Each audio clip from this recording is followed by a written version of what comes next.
Murray, and James is behind the camera. And of course, here's Hudson. Say hi, Hudson. Today we have a special YouTube episode. We recorded this as a Zoom conversation for the Neon Speaks Festival, but unfortunately the recording got messed up, so we said, you know what? Let's just bring you out to the very favorite neon signs in New York City that we were talking about at the Neon Speaks Festival. So here we are. First, we're going to talk about how briefly we got interested in photographing mom and pop stores and neon signs in the first place. It began really like in the late 1990s. Coming from a graffiti background, graffiti is all about the lettering style. So we were always looking at how different letters were manipulated, like the movement, and we were very attracted to like the interesting fonts. So to us, the project began when we started photographing all these mom and pop stores and their beautiful signs and neon signs. It was very visually oriented. It was all about how the storefront looked. With their amazing hand-painted signage and their neon signs were disappearing. So we started photographing them. But what we decided to do was to interview the store owners. And that's when the project really took off, because they had such interesting facts and stories to share with us about the joys and struggles of running oftentimes a family-owned business like Clover. Today we're going to talk about and bring you to the locations of some of our favorite storefronts with neon signs in all of New York City.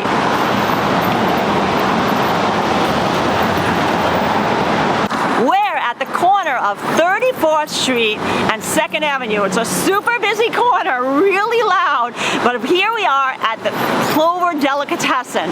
And this family-owned business, now run by the third generation cousins, Chris and Frank Kutita, has been operating since 1948, because they were originally just down the street. You could see that Kips Bay Towers, and they were originally over there. And what happened is when Kips Bay Towers got built, they kicked them out of that store and they found this location on the corner. And that's when the beautiful neon sign was installed. It was made by Globe Neon, which is a very famous sign manufacturer here in New York City. And not only is it beautiful lettering with stainless steel, but it also has porcelain enamel green tile. You can see the green tile. Let's walk around to the corner over here.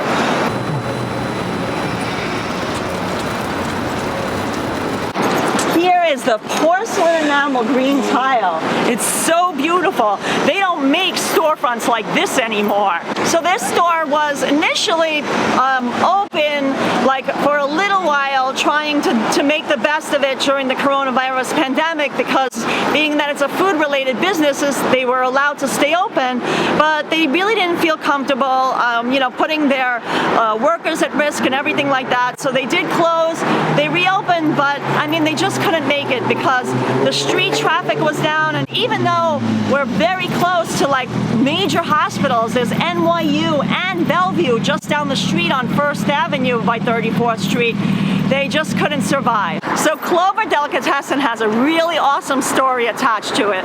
When we interviewed the second generation owner, he told us that the whole reason that it's called Clover, because it was founded by an Italian immigrant.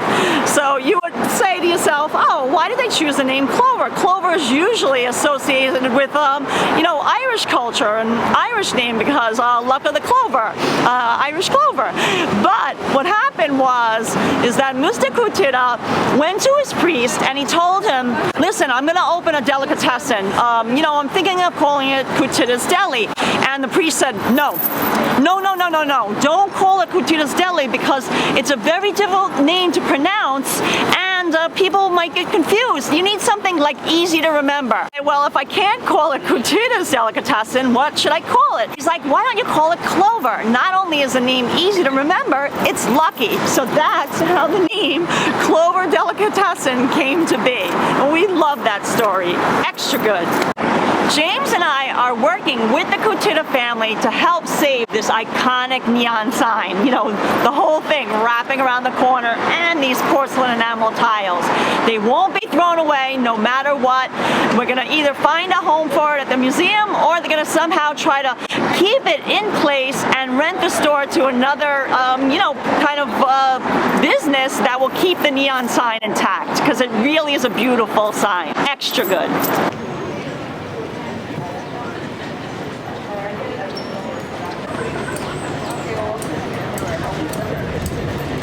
Now we're in front of the second location, which has one of our favorite neon signs in all of New York City.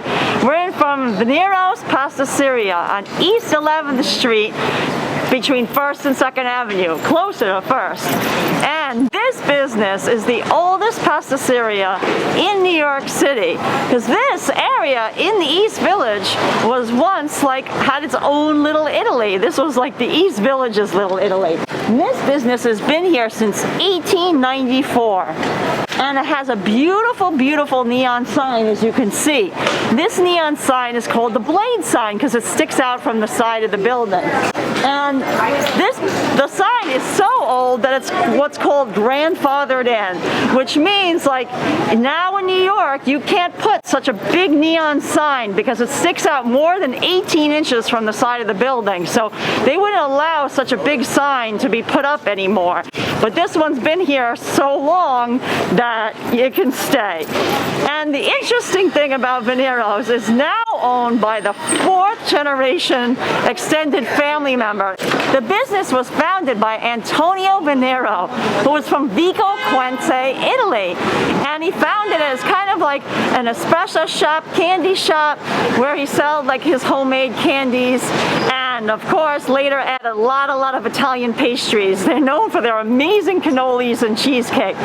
But I want to talk a little bit more about the neon sign because it's a really interesting story attached to it. The 4th generation owner, Robert Zerilli, told us the whole reason why all of the East Village, the whole neighborhood, got electricity is because his relative, Antonio Veniero, walked around the neighborhood and he went to nearby Gramercy. Gramercy has always been like a very rich neighborhood, has beautiful townhouses and a private park, and he noticed that the area had electricity, but the East Village didn't. And at the time, his shop became popular. It was really gaining popularity, and he was doing everything by hand. Like, they make everything at the coal-fired oven, which was in the basement of the store, and they had like gas-fed lights and everything. But he said, oh wow, it would be really great to get some like modern, you know, for the 1900s, machinery in here, and you know, wouldn't be so labor intensive. So he went to Con Ed. Con Ed is like the supplier of electricity for New York City, and he said, listen, you know, I noticed the electricity in nearby Gramercy. I would love to have electricity for my store. And they said, no.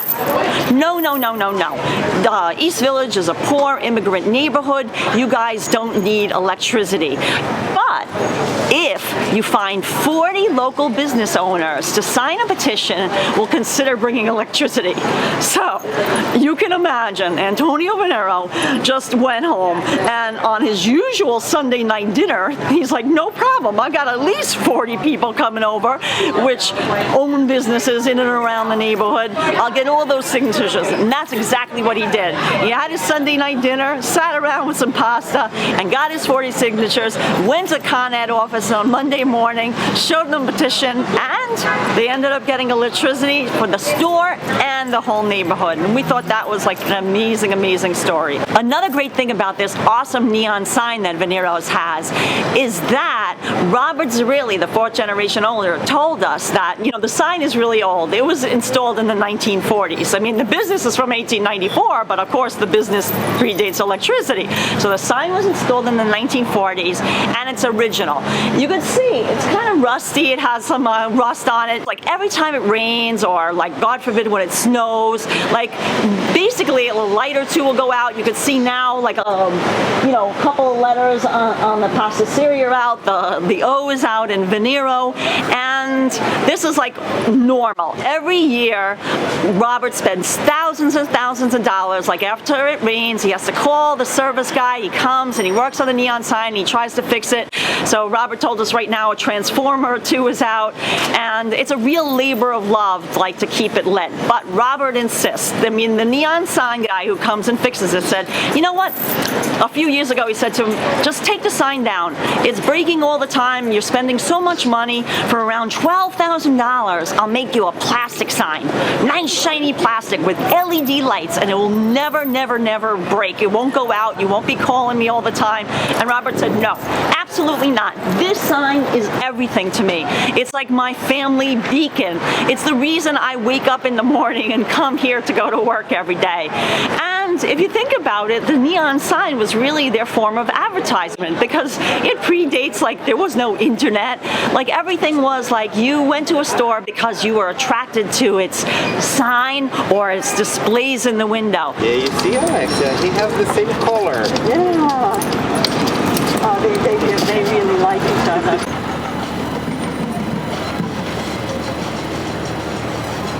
In front of Russ and Daughters Appetizers on East Houston Street by Orchard. And this is another one of our favorite neon signs in all of New York City. Maybe one of, like, the favorite, because it has not only the two colors, the green and the pink, but it also has the beautiful neon fishies, which we really, really love. So, interesting story about Russ and Daughters that we really love to share with everybody is that the business was founded in 1907. It actually started from a push cart.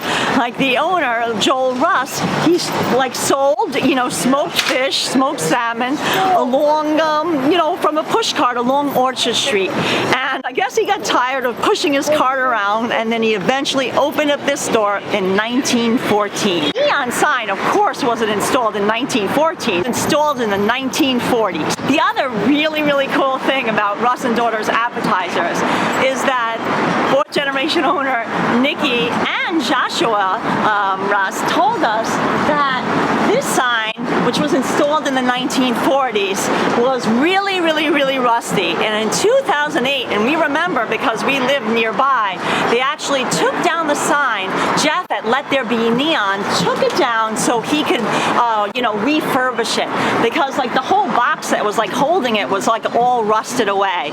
And people were calling the store. They were outraged. They thought, oh my God, for sure the store is closing down. Like, why did you take off the sign? And Nikki had to explain to them, don't worry, we're just, you know, refurbishing it. Like, you know, it was all rusted, and we're still open, and we're still going strong. So we thought that was really awesome. I mean, I think it cost, like, well over, like, $10,000, and that was in 2008 for it to be refurbished. And you can see now it's going strong. We did notice, if you look at it, the ampersand is missing its neon tubes. Nikki Russ Fetterman told us that the whole reason that this store is called Russ and Daughters Appetizers is that Joel Russ, who founded the store, had 3 daughters. He didn't have any sons, but he had 3 daughters, and they all worked in the store when they were young children. They became beautiful teenagers. And at the time, in the early 1900s, there was, like, hundreds of appetizing stores in and around the Lower East Side. And the reason people came to this one and it became super popular is because they wanted to flirt with his 3 beautiful daughters. So maybe there was a little bit of matchmaking going on, like, people would come in and they'd have a son and they would try to fix them up with one of the daughters. So Joel Russ said, wait a minute, because originally the store was called Joel Russ Cut Rate Appetizers. He's like, you know what? My daughters are actually assets to the store, because at the time in the early 1900s, most businesses were passed down from father to son, not father to daughter. So he actually physically, legally changed the name of the store to Russ and Daughters Appetizers. And the 3 beautiful daughters were called the Queens of Lake Sturgeon. Extra good.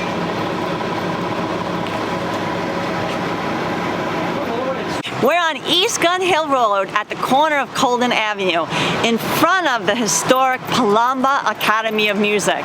And this family-owned music school and store has been in business for 64 years, but unfortunately it was forced to close due to the coronavirus pandemic, because when schools and everything shut down in March, they were forced to close. And unfortunately, the second generation owner, Michael Palomba, has decided that he cannot do business because he cannot reopen the school. And we love its iconic neon sign. The neon sign was designed and fabricated by the Grauer Sign Company of the Bronx. It's a famous sign manufacturer of the Bronx. And Milton Grauer is the one who actually, made the sign. Not only is it on stainless steel, but there's porcelain enamel tiles. Those red is porcelain enamel tiles. So they don't make these signs like this anymore. And it's going to be taken down very carefully. They're going to take all the neon tubes off, and then it's going to go on a big tractor trailer and be transported 675 miles away to the American Sign Museum in Cincinnati, Ohio. Here's our Kickstarter campaign video for you to find out more about our efforts to save this historic neon sign and help support it. Every dollar counts. Thanks! Today, we're asking for your support to help bring our documentary, Saving the Historic Neon Sign in NYC, to life. This documentary is about Palomba Academy of Music and our quest to save its iconic neon sign because the family business was forced to close due to coronavirus pandemic. And sadly, in New York City, there's no museum that's willing to take its 25-foot neon sign. Our photo of Palomba Academy of Music, taken in 2010, which appears in our book Storefront 2, A History Preserved, shows its beautiful neon sign, which was made in 1956 by the famous Grauer Sign Company. It also has porcelain red enamel background, which is also going to be saved. In our documentary, not only are we going to interview the second generation owner, Michael Palomba, about the joys and struggles of operating a family-owned business, but we're also going to speak with him on why he was forced to close because of the coronavirus pandemic. So sadly, after 64 years in business, he's forced to close. It's such a pillar of the community. Not only did many famous musicians, who went on for rewarding careers, learn at Palomba Academy of Music, he also gives back to the community by supporting with free concerts or with his students. It's really a wonderful family-owned shop, and we really want to help save this sign. We found a new home for it at the American Sign Museum in Cincinnati, Ohio. Here are some of the rewards we're offering with our Kickstarter campaign. There's our 5x7-inch on cardstock, a really nice stock, of our iconic image of Russ, Discount City, which appears as the cover of our Storefront, The Disappearing Face of New York book. And we'll sign it, mail it to you, and give you a personalized message thanking you for your support. Also, we're going to give first edition signed copies of our book Storefront 2, A History Preserved. And that is the one that has the Palomba Academy of Music in it. And also signs 8x10 and 11x14-inch prints. And you have your choice of a lot of different prints. This is just some of the examples. And these, by the way, are all the 11x14-inch size, but we'll have 8x10s available too. One of the last things that we'll show you as a reward is the chromatic storefront signage collage, which we designed. This is a 12x36-inch size.